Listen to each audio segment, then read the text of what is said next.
All right, I have 7 p.m. Is staff ready to get going? Board ready? Call the meeting to order at 7 p.m. Would everyone please rise for the Pledge of Allegiance? Allegiance to the flag of the United States of America and to the republic for which it stands, one nation, under God, indivisible, with liberty and justice for all. Madam Clerk, could we have a roll call, please? Mayor Plesky, Here. Trustee Berkshire, Here. Trustee Delapenna, Here.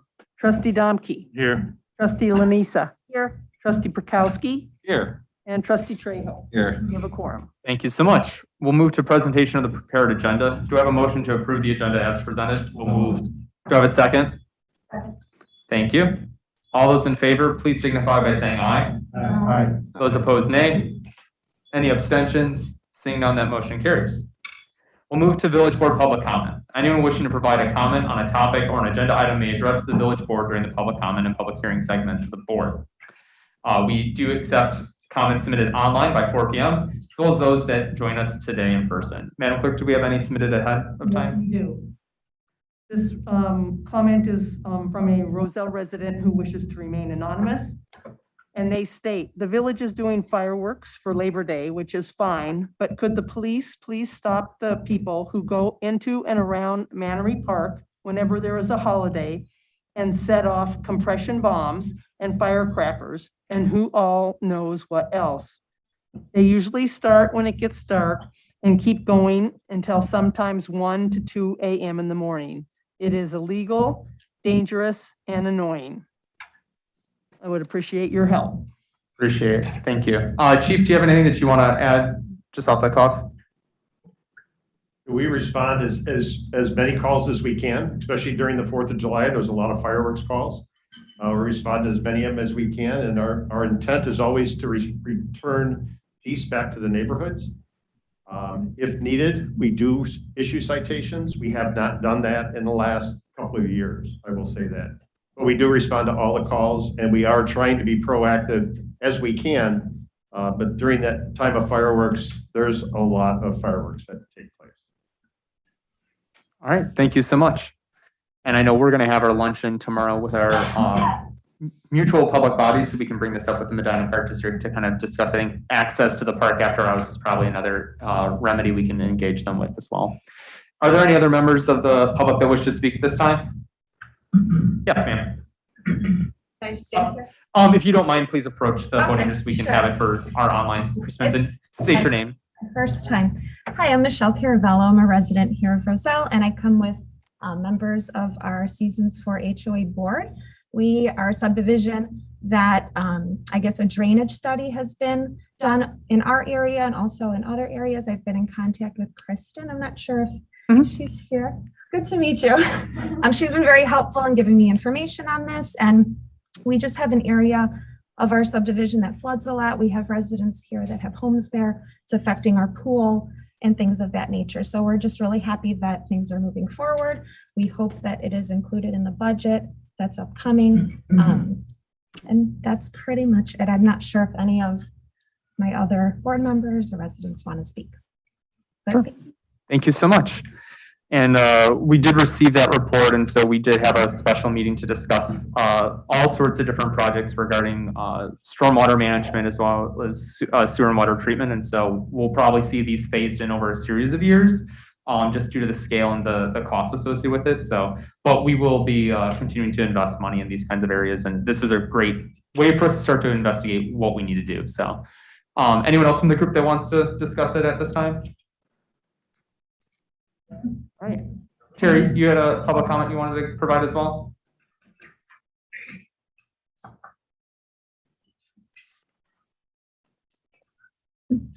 Just a quick call out to the Village of Roselle, the police department, the fire department, all of staff and volunteers.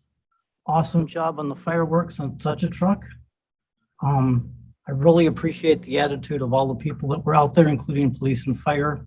Great group of people, including the explorers and the volunteers, and at the 9/11 tribute. So I just want to say thank you again for all of your hard work at these events. They mean a lot to the community, and on behalf of the community, I want to say thank you to all of you. Great, thank you so much, Terry. Any other members of the public that wish to make a comment at this time? Seeing no one, move to officials and staff reports. So under mine, I'd just like to echo what Terry had said. Thank you to all the work that went into the Labor Day fireworks. I received a lot of unsolicited comments and had some voicemails from people out of village, so to speak, that had compliments as well. So I know it was a little bit lighter attended than normal, but I think a little bit without the concert going on like we normally do, and also some of the rain last minute might have scared, but we certainly enjoyed ourselves, and I think everyone that did attend only had positive things to say. Also want to thank Chief Bozick and Chief Heron for the great work on the 9/11 ceremony that we had over the weekend. I think it was also very well attended, and it was great that we could pay tribute and honor the 20th anniversary. Next on my report, I have the presentation of the Centennial Logo Contest. So I'll call up Missy just to give a brief overview and kind of discuss it with the group.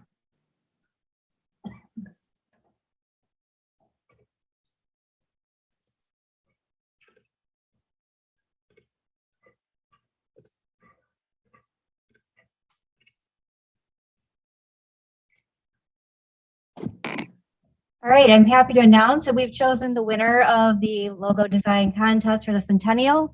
This was one of 14 different designs that were submitted. We're really happy that so many people in the community reached out. We even had, some kids did it, some professional graphics, graphics professionals. We really had a great selection, but this is the winning one. I know they're going to do a slight tweak for us. But so we are going to tomorrow choose, he gave us 2 separate options for the tweak, and we will be rolling this out on our social media and our newsletter feeds in the coming weeks. We are going to use this to brand all of our Centennial events. I know there's a lot of different organizations in town and committees that are already starting to plan events for the Centennial, and we're going to be happy to, co-market with them, and have them use our brand for all of those events. So I'm just happy to show you guys the winning entry. Thanks. Absolutely. Thank you so much. So, and I'm going to start officially lobbying Public Works to get custom stormwater manhole covers made with this. So, that's all that I have for my report today. Does any village trustee have a report tonight? Yeah, Wayne. I just wanted to say that if anybody's going to the IML conference, the 25th of September, Roselle Sister Cities will get their Sister City of the Year award for 2020. Perfect. Thank you so much. Any other trustees have a report tonight? All right, we'll move to village clerk. No report. All right, village attorney. I have 2 matters tonight, Mayor. Under agenda item 8C, in the third whereas paragraph, change the language ancillary improvements to, or it's sounds like attorney talk, to construction of public utilities and drainage facilities. And I'll hand that change off to Patty. And then on agenda item 9A, recapture ordinance, I've rewritten that to clarify the terms and to make it easier for staff to administer. Those ordinances tend to be very complicated and they can be confusing. So I rewrote it, so hopefully it'll be easier to understand. And so where is the rewrite? The rewrite is with Jason and Okay. Karen. Okay. Perfect. Thank you. Nothing further. I'm sorry. No, you're good. Village administrator. No report. All right. We'll move to unfinished business. The first is our consent agenda. All items listed on the consent agenda are considered to be routine, procedural, informational, self-explanatory, or non-controversial in nature, and will be enacted in one motion. There'll be no discussion on these items. On tonight's consent agenda, we have presentation approval of the village board meeting minutes of August 23rd, 2021. Approval of the village board special meeting minutes of August 28th, 2021. Adopt a resolution accepting a plat of dedication for public right-of-way prepared dated August 31st, 2020 as job 904.328. Adopt a resolution accepting a plat of easement grant prepared dated June 5th, 2020 as job 904.328. Adopt a resolution amending resolution 2021-2428, authorizing the mayor to execute change order number 7 for the Devlin wastewater treatment influent pump and screening project in the deductive amount of $69,670,000 for a contract time extension. Adopt a resolution amending resolution 2021-2429, authorizing the purchase and installation of a hoist and trolley in the amount of $89,000. Adopt a resolution authorizing the execution of a contract for the 2021 pavement preservation program in the amount not to exceed $30,070 through the municipal purchasing initiative, joint bid for paving rejuvenation, and pass an ordinance which repeals, amends, and adds parking regulation to the town center area. Do I have a motion to approve? Do I have a second? All those in, you're right. Madam Clerk, could we have a roll call, please? Trustee Trejo. Aye. Trustee Delapenna. Aye. Trustee Domke. Aye. Trustee Lanisa. Aye. Trustee Pankowski. Aye. Trustee Berkshire. Yes. That motion carries. We'll move to community development. Trustee Berkshire. Mr. Mayor, I'd like to make a motion to pass an ordinance establishing terms, charges, and conditions for recapture of a sewer main extension on Sycamore Avenue, Klein Sewer Recapture, in accordance to the village attorney's recommendations. Any discussion? Seeing none, we'll move to a vote. Madam Clerk? Trustee Berkshire. Yes. Trustee Trejo. Aye. Trustee Pankowski. Aye. Trustee Lanisa. Aye. Trustee Delapenna. Aye. Trustee Domke. Aye. That motion carries. Mr. Mayor, there is nothing else. All right, thank you so much. We have nothing under administration tonight, fire or police. We'll move to public works. Trustee Domke. Yes, I do have one, Mayor David. I have make a motion to adopt a resolution authorizing the mayor to execute an agreement for design engineering services for the Springbrook Creek retaining wall reconstruction between the Village of Roselle and Civil Tech Engineering Incorporated in the amount of $26,179.35. Second. Any discussion on this item? Seeing none, we'll move to a vote. All those in favor, please signify by saying aye. All those opposed, nay. Any abstentions? Seeing none, that motion carries. Anything else tonight, Trustee? All right, we'll move to finance. Trustee Lanisa. Yes, I'd like to make a motion to approve the accounts payable list for September 13th, 2021 in the amount of $2,256,046.42. Second. Thank you. Any discussion on the bills list? Seeing none, we'll move to a vote. All those in favor, please signify by saying aye. You have to abstain. All those opposed, nay. Any abstentions? Trustee Domke. That motion passes. All right, we'll move on to new business. We do have a second opportunity for public comment. So anyone that wishes to address the board at this time is more than welcome to. Is there any member of the public that wishes to do so at this time? Seeing none, we'll move to our first item for discussion, purchase of village vehicles. So I know this is a whole cadre of people, so whoever would like to start first.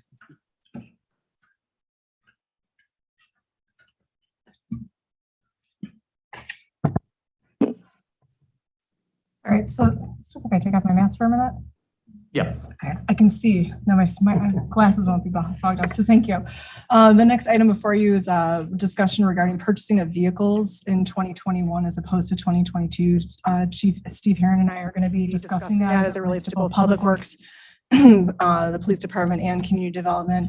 This recommendation is a follow-up to our previous conversations we had at the mid-year budget review, where we discussed that we started having some issues and concerns about the ability to purchase vehicles and actually secure them in a timely fashion due to supply chain issues.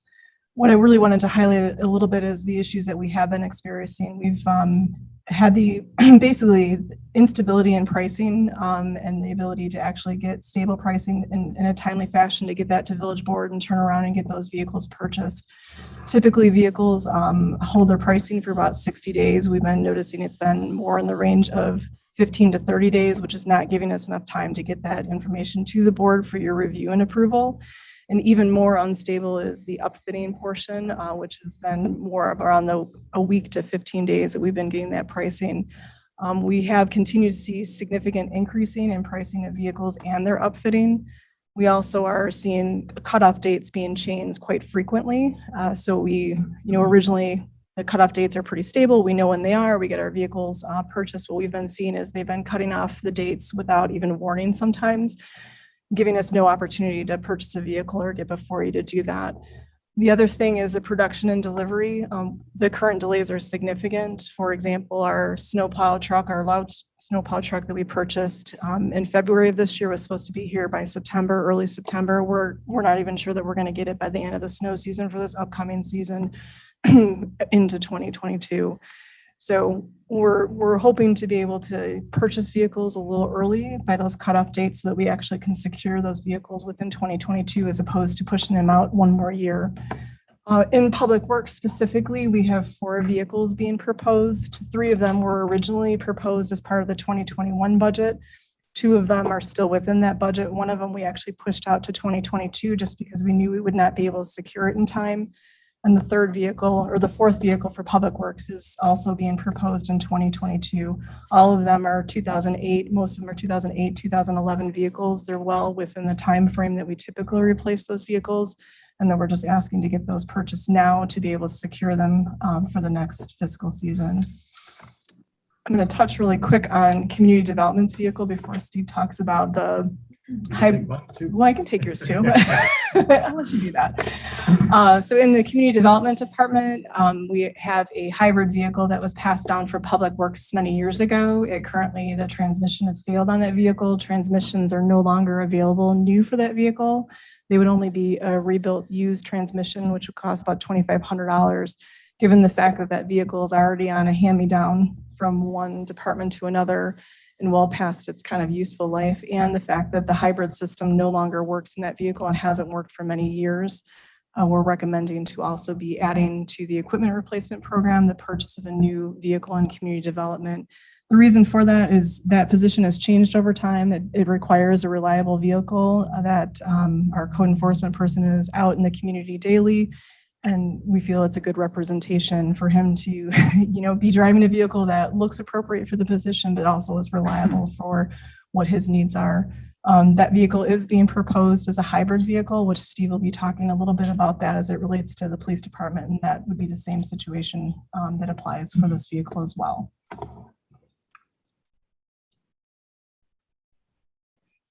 Thank you. So in the police department, we work with the mechanics heavily with Tim. And this year we've been given, they've asked us to replace 4 of the cars. Those that we have listed here are 4 of them. We have, after some research, hybrids for law enforcement have been out for, this will be the 2nd year. And we have found that the hybrids are performing at what is expected. What that means is the highway miles are about the same, but the city miles double compared to what they were.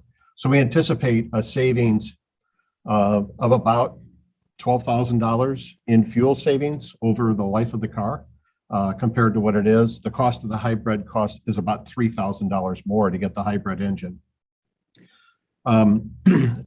Additionally, kind of piggybacking on what Karen says, really the supply chain is what we're having a problem with. Ford, we just got delivery of cars this week or last week. We just got delivery. Those are the cars we ordered back in January, February, we ordered those cars. Those cars, we ordered 2 blacks, 1 white, and we got 3 blacks. And Ford went, oh, well, you can use 3, you're fine. And that's kind of where we're going with it. I've contacted the state of Illinois to find out what the state pricing is going to wind up being. And really, they're not giving me really too many answers. Some of the dealerships to the south have given us an answer to say they'll give us pricing or request pricing in about 2 months. And whether they allow the delivery or the ordering of them is going to be another question, because it really depends on Ford. We know there's chip shortages. We know there's supply shortages. So what we're trying to do is we're trying to get into a 2022 delivery chain. And that's really what it comes to. What we've done or what we've looked at is changing all 4 of these cars to hybrids, 1 detective car and 3 patrol cars. And like we said, we've worked with Tim, we've worked with the staff, and have found that the Fords, the hybrids that are out there now are meeting the level of expectation of a patrol vehicle. Glendale Heights has them, Schaumburg has them, Elk Grove has them, Elmhurst has them, several agencies have them. So we wouldn't be the first that are out there, but certainly what we're trying to do is we're trying to get some fuel economy. That's all I have. If you have any questions. Great. Any questions for either Karen or Steve? Or Tom, for that matter? Why not?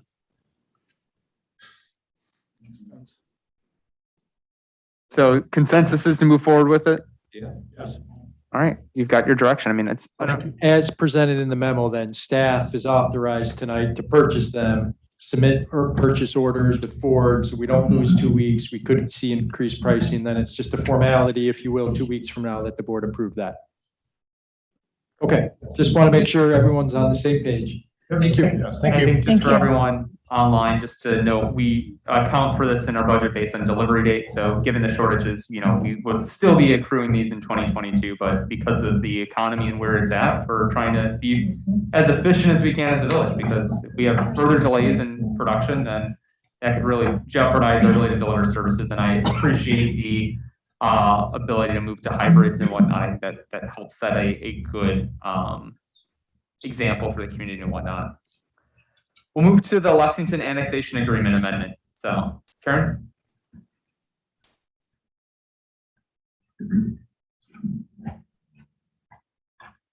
All right. I apologize in advance for the length of the memo.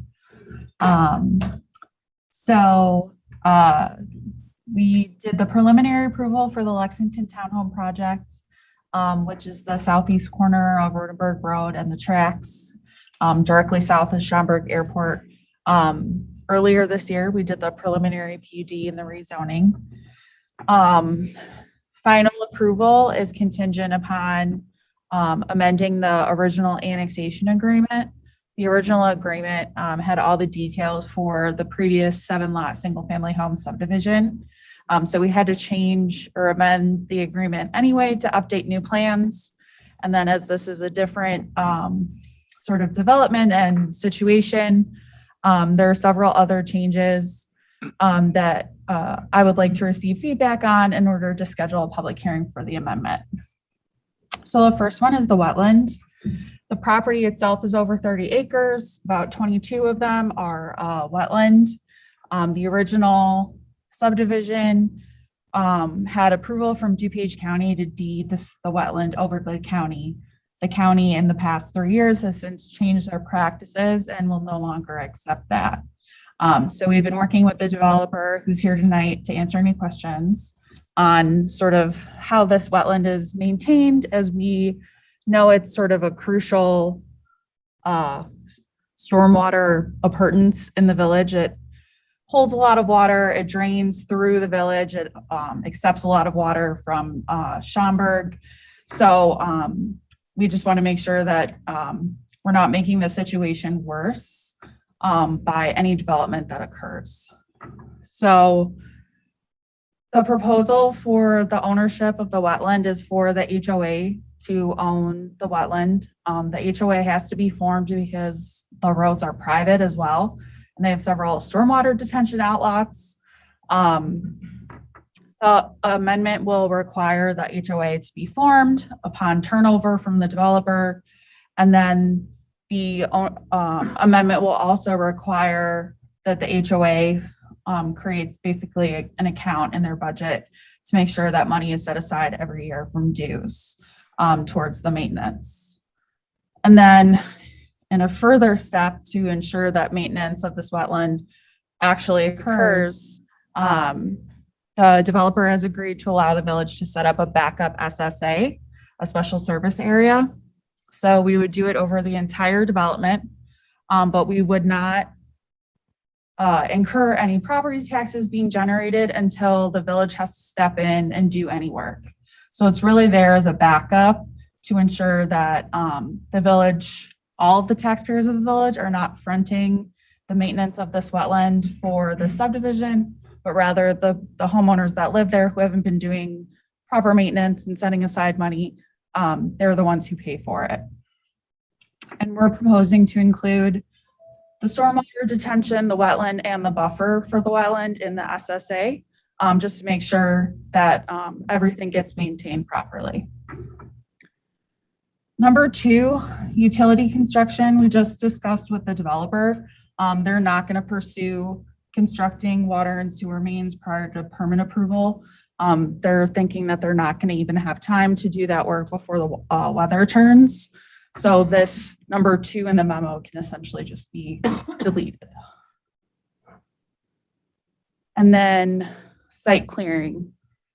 So there's a lot of scrub brush, trees. There's a house on the property that all need to be demolished and before grading work can occur. And then there's also a lot of grading work that has to occur.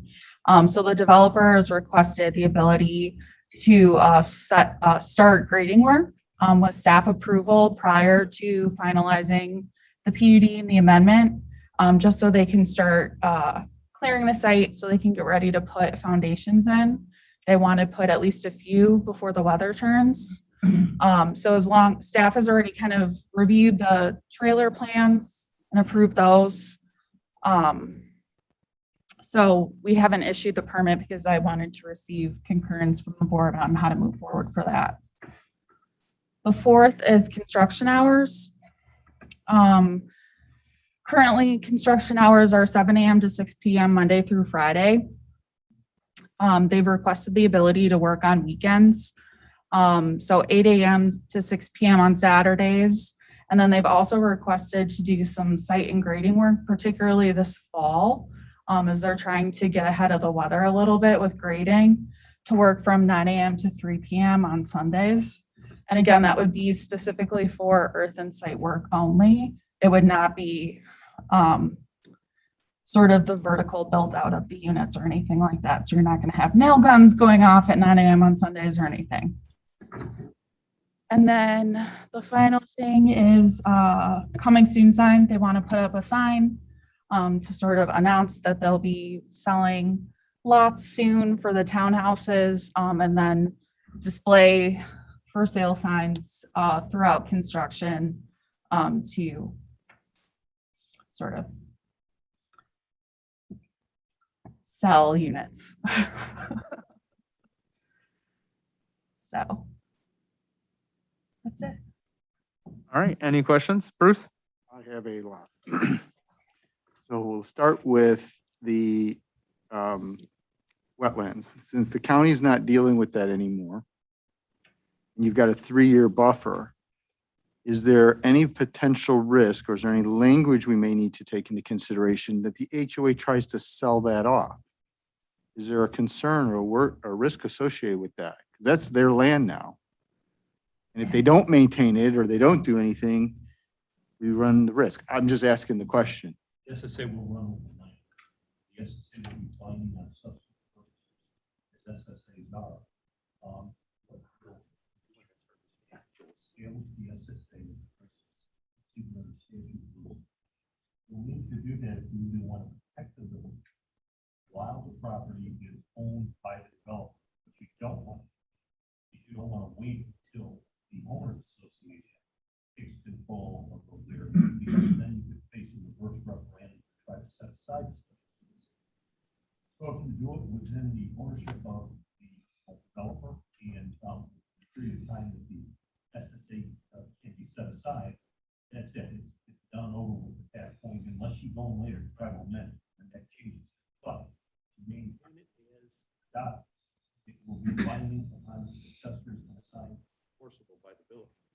They may attempt to not comply with the SSA, but the consequences that are potential foreclosure, those consequences they will comply with the SSA. Unless the project is completely falls into bankruptcy. I'm getting that, I get that, but we're saying that it's a 3-year maintenance plan. So year 4, year 5, the HOA abided by all of that. They took ownership after the, now they own that wetlands. Is there anything that we have to be concerned with that they say, you know what, we don't want that to be a wetlands anymore because we own it, we're going to turn it into something else? Oh, okay. No, that wouldn't be allowed because the county has reviewed the Okay. wetland, so it's a jurisdictional wetland for the county. Anything that would take place would require permitting through the Okay, county. that's what I wanted to make sure because they own that land.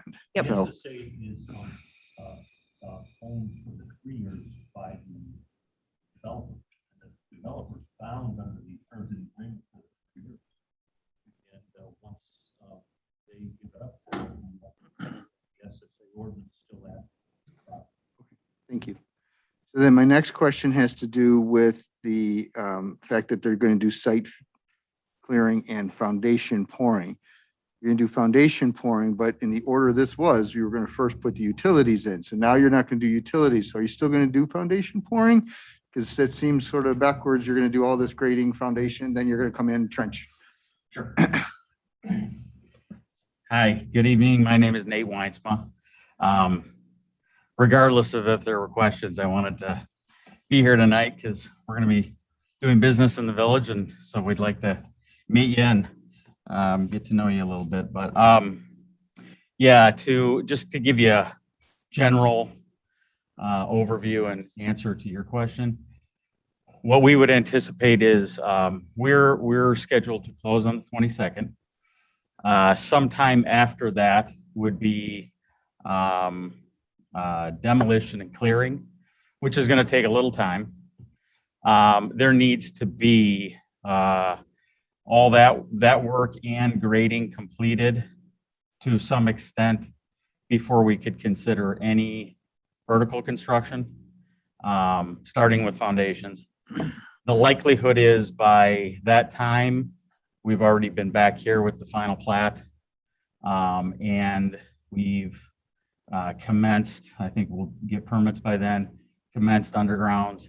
We like to have the ability to start things early if they make sense. The only thing that we think really makes sense right now is to get a stone access drive in, get a trailer set, which once the trailer is delivered, it will take 45 to 60 days to be complete and finished and furnished and open for sales. So again, in that time frame, we're hoping we're moving dirt, we're putting in undergrounds. Beyond that, building 11 on the plan, which is directly perpendicular to Rodenberg, is really the only foundation that we would be pushing to try to start, because that will be our models. So sooner we can get those open, the better. So it's not the whole site, it's No, it's, okay. yeah, Then we come in grading. right. Then the next question I had when it comes to grading, and Karen, I appreciate your point about nail guns. But if you're grading, you've got earth movers, and a nail gun is the smallest of a net and compared to sound when you have at 9 a.m. on a Sunday with earth movers. So I'm okay with a caveat that we start getting too many complaints, we got to yank that, because those are going to be far greater than any nail gun. So I would be good with that. Everything else I'm fine with. Okay, sounds good. Bruce? Or sorry, Wayne. I just wanted to ask again about the wetland. Are the wetlands going to be up and running before any buildings go up? So we make sure that there's no flooding downstream? Yes, so the short version of the wetlands is as part of that mass grading operation, there will be no grading or work within the wetlands. Those are preserved. But in the 50-foot buffer areas, that grading and planting will be completed as part of the development, and the compensatory storage, which is an area where everything that's accounted for that has impact by the development is then offset by storage that we're creating. And that storage by code has to be a 1-to-1 replacement. The county asked for us to do a 1.5 to 1. So increase the amount of storage, which is what we're doing. That will all be completed and planted and established as part of the Phase 1 development operation. And the county comes and approves that? County comes in, inspects it, approves it. Yeah, I mean, I think they technically call it acceptance of the improvements, although they don't accept it. They make sure you've gone to code. Right. And then we have a 3-year maintenance and monitoring obligation where we have to report the growth and the condition of it. And just to be clear, that's a minimum. If at the end of that 3 years, the county says the plant material needs to be replaced over here, we're not happy with the condition here, that maintenance and monitoring continues on until they're satisfied, before there's any One more turnover. question maybe to you, Karen. Anything going on up north of the tracks in Schaumburg? Is that going to drain into this area, and is that going to change the dynamics of what we have to do with the wetlands? So, it will drain into this area. We actually had a meeting with Schaumburg last week about it to And discuss. that's in Cook County, so now we're Correct. talking about 2 different counties, talking about Yes. water. So Lexington's engineers have actually provided all the data that they have as part of their detention and the wetland and flows and all these other things to Schaumburg's developer, so they can use that as part of their design. So Schaumburg is gonna make sure that their engineers have kind of taken that into account because they know that it's going to directly be impacting our residents. And we know it too, because we're going to have to accept that water.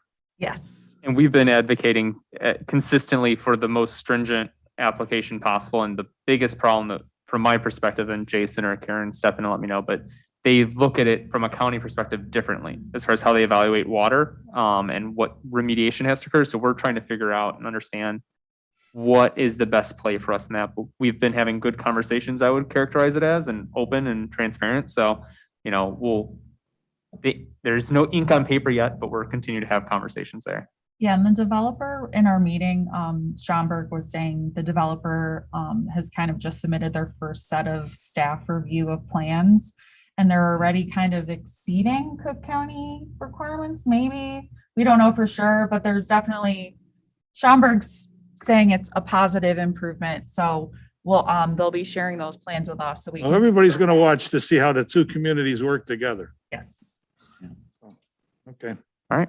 And just to reiterate, before we go back to you, Bruce, we're going to be requiring essentially 150% retention capacity as a part of this. So if anything, the residents adjacent to this development, there should be additional stormwater management as a result of this, in addition to the additional work that we'll be doing with Rodenberg Road improvements in conjunction with Schaumburg to help address some of these concerns, because we have had complaints over the time, and hopefully this is a part of us fixing that problem. Yeah, and they've put in, I think, additional restrictors, right? To restrict the flow going into Hampton in the park to make sure that Hampton in the park isn't getting overwhelmed by the flow of water. Right. So the project is only required to provide one-to-one compensatory storage, sorry. But then they're also only required to meet the existing release rate. Based on our comments, the Lexington has provided 1.55 to 1 storage ratio, and they've reduced the release rate, which has then reduced the overflow route through Hampton in the park elevation substantially. So there is a benefit downstream based solely on the Lexington development. And we have reiterated to Schaumburg that we don't want to negate that by anything that they're doing. So their modeling needs to show that that's not. There's a lot of open land there sucking up the water right now. And if we start putting stuff on it, not we just, but the whole area, that water is going to want to flow instead of go down. So we're concerned. So you just reminded me, do we have a timing of that truck depot? And is there going to be, because that's a lot of construction going on in that little tiny space. So they don't anticipate starting construction until 2022. Okay. They still have to go through the public hearing process. And they just are in their sort of first round of staff review of the plans, and they anticipate at least another 1 or 2 rounds of review before scheduling that. So Timing should be that the larger equipment on this project will be gone by the time the larger equipment shows up there, et cetera, et cetera. Okay. Not to mention if supply chain catches up or not at that point, who knows, right? Yeah, The Rodenberg reconstruction too. And then just in time for that. Yes, 2023. But in essence, so that's great because we're not ruining our brand new street with all this heavy machinery on top of it. that was so. the other thing that was all what was in my head, but yeah, I think we got that accounted for. Okay, thank you. Any other questions or thoughts from the board on the direction? So far what I'm hearing is everyone is amenable to it, with just the idea of keeping a close eye on Sundays and rejecting that should we have any excessive complaints. Is that? Yeah. All right. Staff, you should have your direction. Anything else? Thank you. All right. Thank you. Thank you. Looking forward to working See you with you and soon. thank you for being a great partner. Thank you. Moving to other business, is there anything else the board would like to discuss tonight? All right, we'll move to executive session and we don't have any executive session tonight, so we'll move to adjournment. Is there a motion to adjourn? Is there a second? All those in favor, please signify by saying aye. Aye. Those opposed, nay. Any abstentions? Meeting's adjourned at 7:40. Thank you, everyone.